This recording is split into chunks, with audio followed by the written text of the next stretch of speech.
साहेब तुम्ही एक मिनिट थांबा, तुम्ही गाडीतून उतरले नाही, ठीक आहे, तुम्ही जाग्यावर फाईन केलेलं नाही, बरोबर, या सगळ्या प्रोसिजर करायला पाहिजे की नाही? तुम्ही तसे काय केलेत का?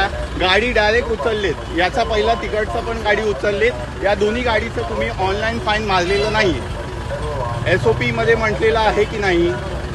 तुम्ही का करत नाहीये?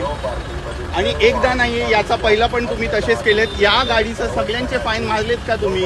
हे जेवढे गाडी आहेत ना, हे सगळ्या गाडींचे फाईन तुम्ही जागेवर मारलेत का? जागेवर फाईन मारले नाही, बरोबर, म्हणजे तुम्ही खाली उतरले नाही एकदाही, बरोबर, डायरेक्टली तुम्ही गाडी उचलता. हे चालणार आहे का? हे कार्यपद्धत असं चालणार आहे का?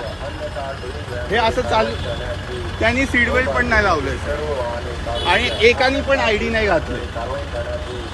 आता तुम्ही सांगा कितींदा आम्ही ह्याच विषयावरती बोलायचं?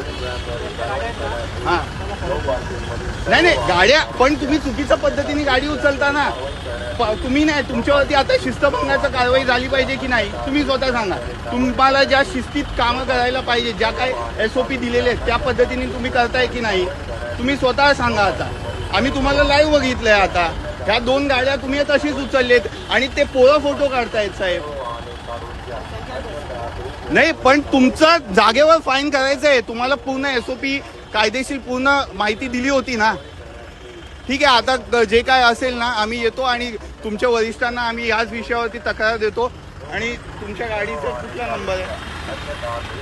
ठीक आहे, तुम्ही जा आणि आम्ही लिगली आता जे काय आहे आम्ही बघतो.